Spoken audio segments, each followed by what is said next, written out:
tere! Mul oli ülevaatuse aeg pandud. Tehniline pass on üle antud, aga teate, mis tehnilises passis on? Kõigil autod on olemas isikukood ehk VIN-kood. Ja kui VIN-kood lüüa CarVerticali sisse, siis saad autode kohta ajalugu teada.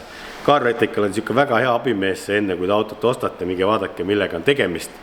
Selle auto VIN-koodiga on väike probleem. See tuleb videos siin mingi hetk välja lõpupoole. Aga siin on näidisaruanne ja seda saate kodulehelt ise ka vaadata telefonist või veebist, mida iganes. Mida kõike on võimalik selle reportis näha, nagu sisaldada, kui see on full kõigi autode kohta. Osade autode kohta näitab rohkem, osade kohta vähem, oleneb auto vanusest, mudelist, andmebaasides, kus riikides ta käinud on ja nii edasi.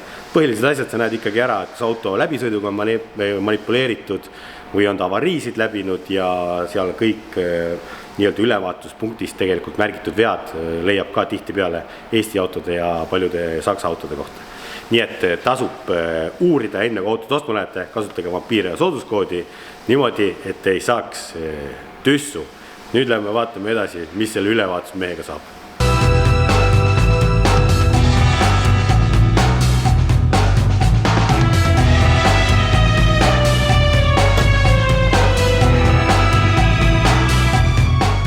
Tere! Tere! Tõin pilli. Dokumendid on. Ma andsin sinna leti peale juba, jah? Kas tohib ise ka juures olla, vaadata, mis toimub? Seal kollaste joonte vahe. Okei. Ma just ostsin selle pilli, seisnud kaua ka. Tea, eelmine omanik ütles, et iga kord on muidu nagu puutult läbi saanud. No selge.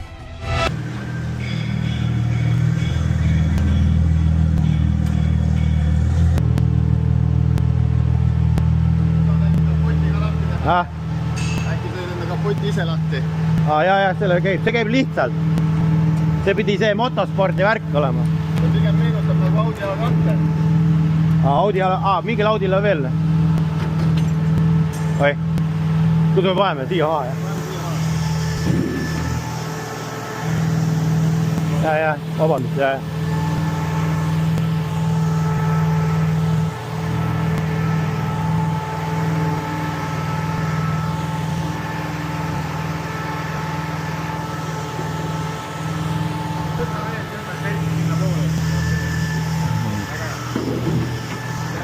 Üks tuli natuke näitab kuidagi kehvasti vist natuke. Natuke kõrgele. On jah? Ma panin tähele ja maanteel sõitsin. Ma siin olen sõitnud ka, siis ta vahepeal nagu lööb pauku ja tuld ja särtsu välja, et ma ei tea, kas seda süüdet või midagi saab ka reguleerida. Remondiga ei tegele. Seda sa pead ise pärast vaatama. Et kui sa tahad nii väga teada, miks ta teeb, siis... Okei. Ma mõtlesin jääme naljakas. Tea, miks ta nii teeb. Teist autot pole teinud. Värske asi, vaata, ei tea veel kõik. Jah, teist on. Aga noh, küll sa selgi selle juba, kui sa remonti lähed. Jah.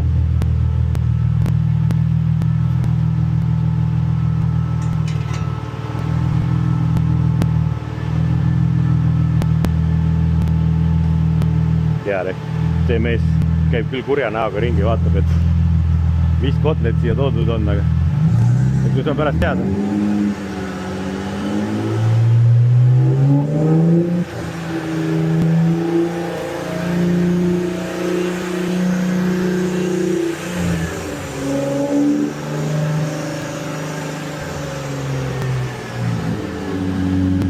Kuidas need näitajad on? Väga halvad. Ma arvan, et katti ei ole soe, äkki tuleb lihtsalt tühjaks lasta või midagi. Kuuma anda. Pigem siin ei olegi katti üldse. Arvad või? Ma arvan küll. Kurat, nii hull või? Seda küll see eelmine omanik ei öelnud. Valetas. Arvad? Ma arvan küll. Kurat. No, siis olen kehva auto ostnud, no. Gaasid olid nagu sepsi paigad või?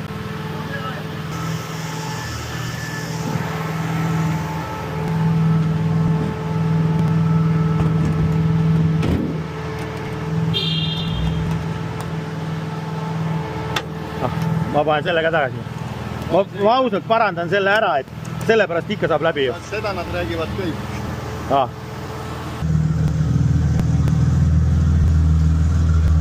Meil oli jutt, et oled siin kullaste joonte vahel. Vabandust. Ära eest ole. ja tegelikult oleks hea, kui sa oleksid üldse seal klaasi taga, vaatad seal klaaside tagant puhkemis. Okei. See oleks nagu kõige parem. Siis Okei. ei juhtu õnnetusele. Ma lähen siis sinna, jah? Jah, oleks tore.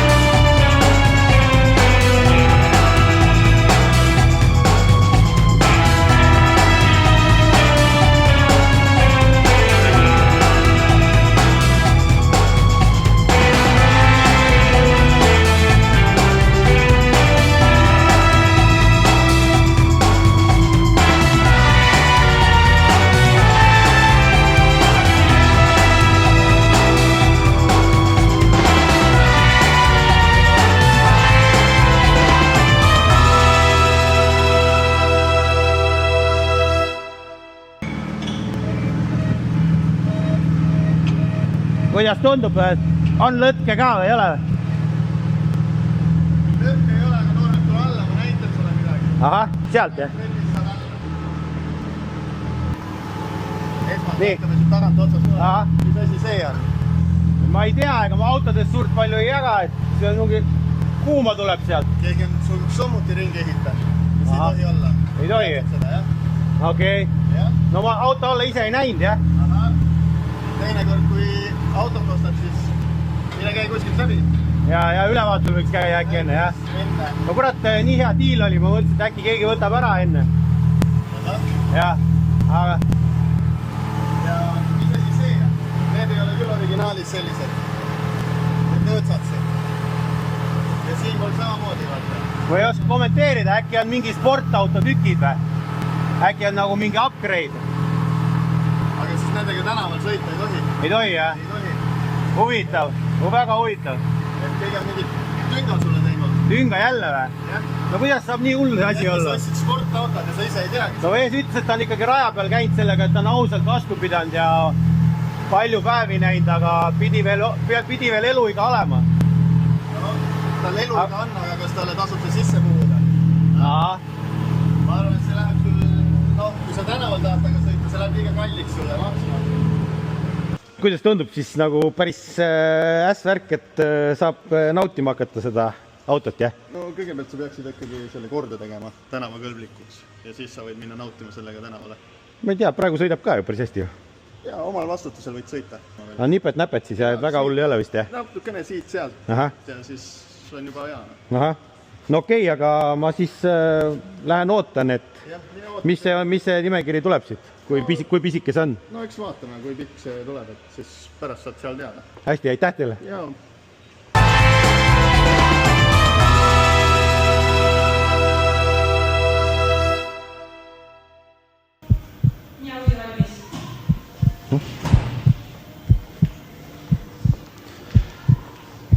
Ahah, rõõm kuulda! Ma väga ei usu selles mõttes, et autot tuleb remontida, Ahah, väga pikk nimekiri on seal. Tegelikult on niimoodi, et sõiduk on saanud sõidukeelu ja sellega ei tohi liikluses igapäevaselt osaleda.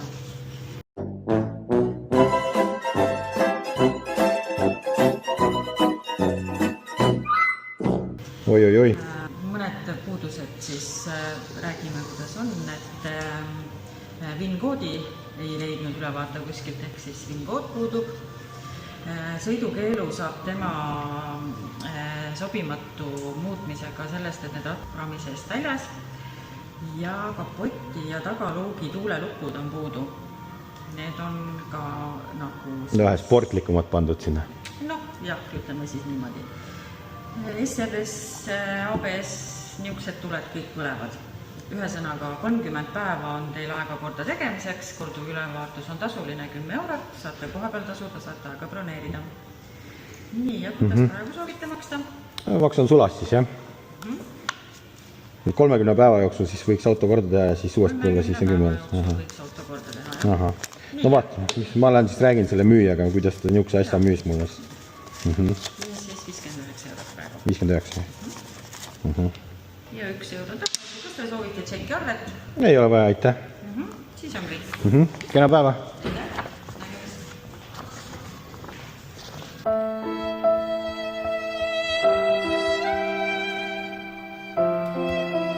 Et teie ei peaks nii kurvalt ülevaatuselt ära minema, siis te saate ennetada tegelikult osasid probleeme. Selle jaoks on olemas OBD level.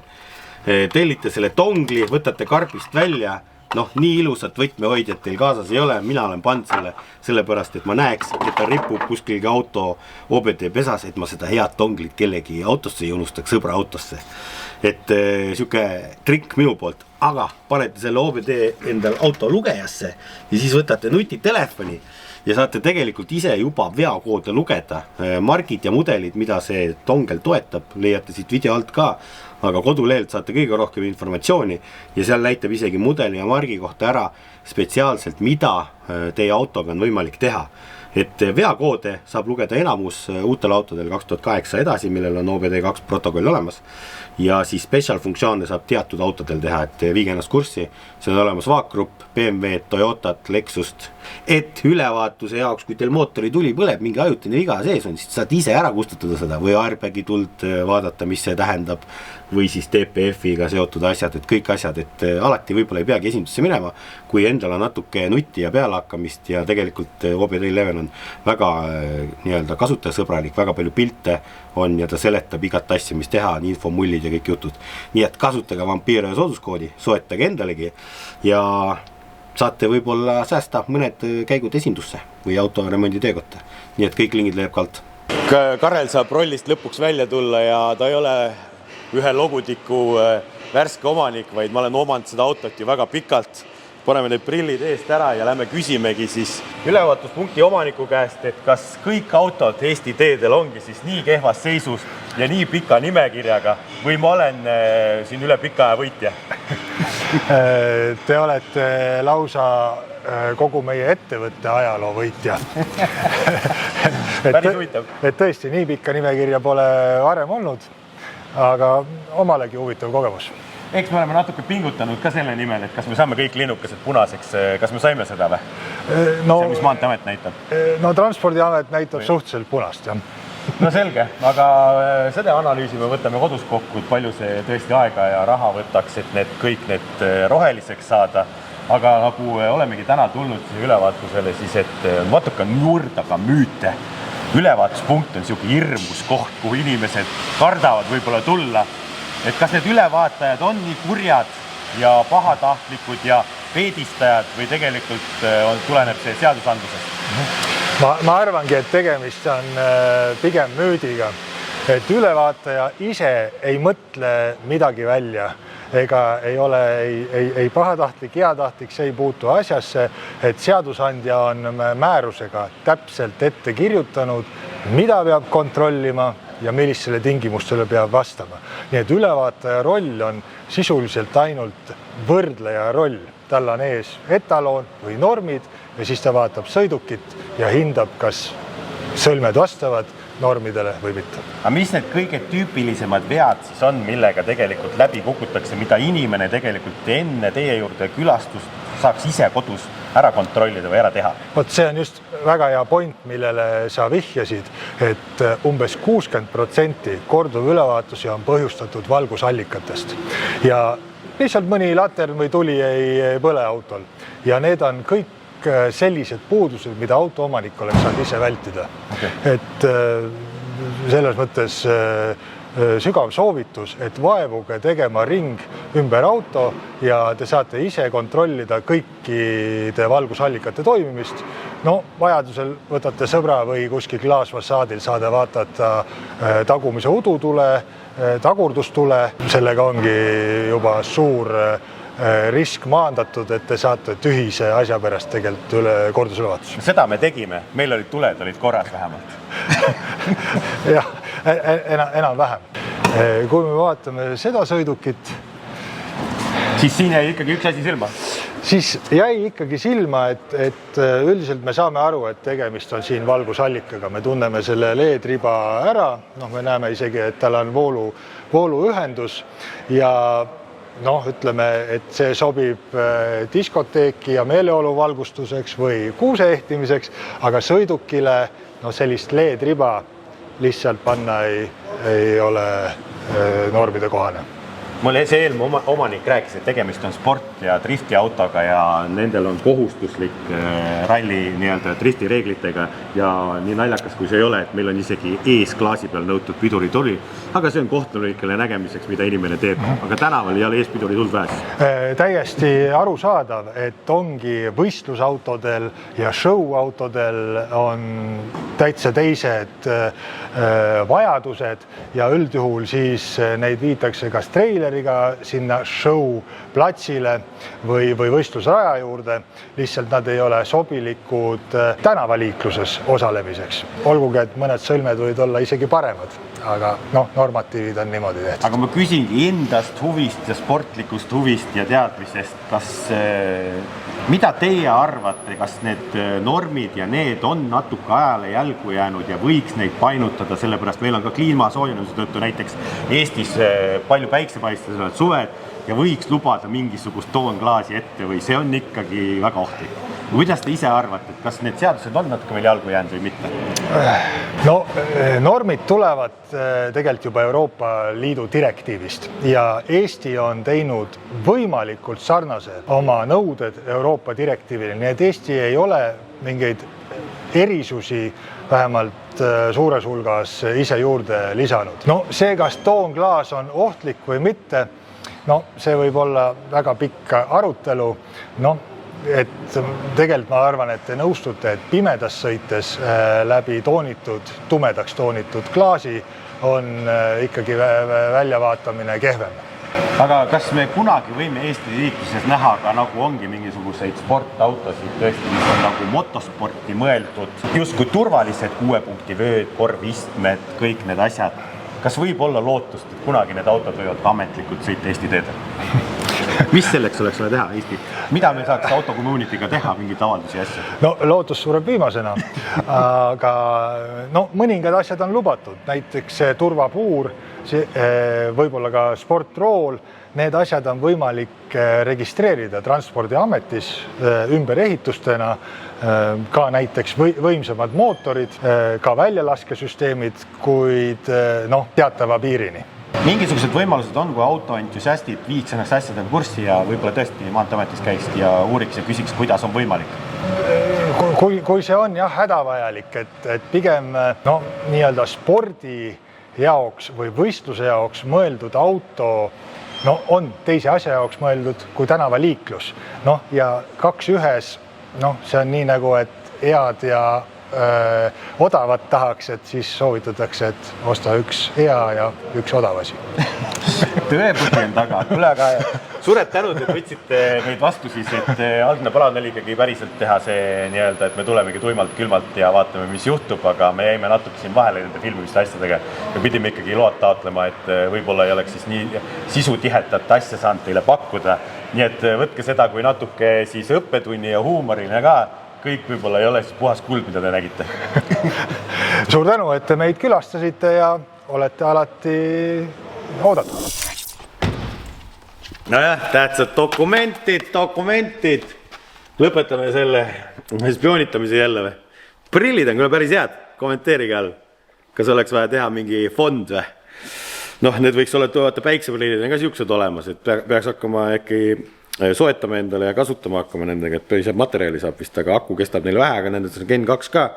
Ja päikseprillid on nagu päris päikseprillid, vaata. Peakski need päikseprillid ette praegu panema ja varjama oma kurvasid, silmasid, pisar tuleb sõlm, et oli võib-olla vaja see teekond nüüd päris niimoodi ette võtta, et teha Audile üks kole nimekiri asju sinna. Süveneme sellesse nimekirja, vaatame, käime ümber auto, mis me sellest arvame ja kas oleks võimalik kõik need asjad likvideerida? Kindlasti oleks, aga küsimus on see, kas see mõistlik on nii ajaliselt ja rahaliselt, et seda ära teha. Võtame siit tooli, onaki, istume koos siin 2 pensionääri. Vaatame, mis nad siis ütlesid, mis sul kõik häda on.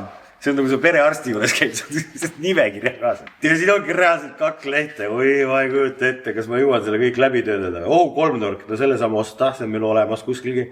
Tagumise registreerimismärguande laternid seisnud toimimine, 1 numbri tuli pole. Neile selle saame vahetada. Lähitulede regulatsioon, lihtne. Tule kustuti. Oli autos, aga see on ilmselt 7 aastat või 8 aastat olnud see. Lihtne. ei ole väga kallis. Tahavaatepeegli seadmed, halvenenud seisukord, üks külgne peegel on mõras. EasyFix, rattatõkkis kingad, EasyFix, ääre ja päevatule natter vasakul nõuetele. Tulede kõrgus, no selle saame korda. Seal on tulekinnitused tegelikult katki, seal reguleeringust ei olekski enam kasu, seal on vaja tuld reguleerida kere suhtes. Nii, velje üks kinnitus, tikkpolt on puudu. Ja, eile unustasime külge panna, on olemas, aga siuke asi märgati ka näed ära. 2 tikku on olemas, üks on puudu tõesti tagant. Nii, EasyFix olemas juba. SRS süsteem, airbag siis, ehk tuli põleb. See enam nii lihtne ei ole. Rooli airbag on vaja tagasi panna, kaardinad, airbagi aju. Kas tal on turvavöödes ka paugutajad sees, ma isegi ei mäleta. See on nagu see, mis tekitab juba peavalu. Tuleklaasipesurid. Klaasipesu on otsas. EasyFix jälle. Mis see on? Vinkood on autol puudu. Tehas ühest kohast. Võtame kargkapoti maha, näitame korra seda. See on ka üks peavalu. Aga see on taastatav ja mul on see vinkood alles. Rääkides nendest kapoti lukkudest tegelikult. Me seal natuke põgusalt arutasime, see ei ole ka normaalne, et see ära käib, tõmbab jälle taskusse. Aga kuski juures kapott võib küljest käia, nagu me teadsime, Audi A2 käivad ka ja kui see on tuulelukusüsteemiga, mis ei ole välja ulatuvad, ehk nendel autodel, näete, tuleme siia. Teoreetiliselt justkui lugeda seadusandlikkust väga täpselt või tähendab, seal on võib-olla mingi hall ala, siis see on lukusti ja see on tuulelukk ja aerokäts ja see on tasa. Justkui teoreetiliselt sellega saaks läbi. Ma ei tea. Hakkab looma juba ju. Niimoodi, et siis ei peaks ümber tegema seda kohta, kus lukusti käib ja tuulelukk. See kind of on ka okei. Sellepärast, et originaalõhu sissevõtte, need on olemas, need on täna natuke leevendunud. Et kui auto heitgaasid, normid ja asjad on paigas, siis see kuulerite osa suurus ja kõik, kui ta ei ole ohtlik, on kind of okei. Aga mis nüüd probleem? Vinkood näete, siin on olemas õige stikker. Aga kes Audi-mehed teavad, siin on üks tulemüüri osa, mille ma olen ära võtnud, et oleks ruumi siin tagapool toimetada, see tuleb siia välja ja siin keskel käib Audidel vinkoodi plaat. Mul on see seal konkus taga olemas, ma jätsin alles seda, äkki kunagi läheb vaja. Tegelikult saab teise auto küljest võtta ju selle plaadi ja vinkood sinna ilusti panna ja kõik, et kere ei ole vahetatud selle auto. Tehtav, kui väga tahta. Kogu pidurisüsteem, mis tahes komponendil on sobimatud, parandatud või muudetud. Hüdrokäsipidur, selle saab sealt vahelt välja võtta, ei ole hullu. Alumised õõtsaavad omavoliliselt ümber ehitatud. Kes seda tegi? Harri. Mina ei teinud ju. On ikka kehva auto müüd see vend mulle. Nii, lähme teise lehekülje peale. Lähitulede regulatsioon, sellest me rääkisime, see ei ole hull. Esimene udutuled on puudu. Esimesi pole vaja, taga on kohustuslik või? Aga nuppu ei ole või? Või nupp on? Puuta. Kuidas see? Ei ole, jah. Mul on see teine keskkonsool. Tegelikult valmidus on olemas, pistik ja kõik on olemas, nuppu vaja panna. Sellepärast ma arvan, isegi tuli ja need on kõik olemas seal pirn, aga nuppu ei ole. Juhi iste ei vasta nõuetele. Selle vastu oleks ka rohi olemas. Ottomootori heitgaasi toksilisuse bla bla bla. Very toxic, head launchi lasnud seal. Oleks selle aparaadi teise ilma saatnud. Nii, turvavööd ja nende seisund. 6 punkti vööd on. Tavakinnitused on olemas, saab tagasi panna. Helisignaal. Tegelikult ka. Ei ole väga keeruline. ABS-i blokeerimissüsteem. Expensive. Ilmselt. Rooliratta juht, raua seisund. Rooliratas ka ei sobi siis, jah. Rool ise nii-öelda. Elektrooniline stabiilsuskontrolli tuli käib ka. See on ABS-iga seotud. Suunatulede värk, mis sellega on siis? Valgusallikas defekt. Okei, see värvus on vale siis või suunatule. See on easy. Ja ongi see ohtlik viga siis on see, et ratas on koopast väljas. Et see ei tohi olla. Uksed ja luugid ei sulgu korralikud, kapotilukud puuduvad, tagaluudi tuulelukud puuduvad. Need on need tuulelukud. Need on need lukustid, aga need ei kõlba. Need ei kõlba siis. Need on liiga teravad ja välja ulatav osa autokerest. Aga kui ma loen nüüd seda nimekirja, ma ütlen, et see ei ole midagi võimatut. Siin on 2 seda turvavarustuse asja, ABS ja airbag, mis teevad selle kalliks. Katalüsaatori saame panna, sumpsi saame originaali osta. Asjal oleks nagu jumet, sellepärast isegi need mõlgid kui ta ei ole läbiv roostauk, tegelikult isegi need mõlgid justkui väga ei sega. Ja ülejäänud asjad. Mis te vaatajad arvate? Mina täna peast ei suuda kokku arvutada, mis see olla võiks see summa. Aga kui mõelda välja mingisugune budget ja hakata ühest otsast nokkima, teed mingi portsu asju ära, lähed käid jälle, siis nimekiri saab väiksemaks ja niimoodi käid, kui lõpuks on see auto tänava illegaalne ülevaatusega. Siinkohal kommenteerige all, kas me teeme Audile eraldi rahakogumisfondi, et see pull ära teha või mitte. Vahelduseks siuke vähe läbimõeldud tummisem episood, loodan, et teile meeldis ja äkki me võiks neid veel teha, seda võite kommenteerida all, mis teemadel. Ja kas võtame selle projekti ette tõsisemalt või mitte, nii et pange like, subscribe, kommenteerige ja näeme juba uute episoodidega.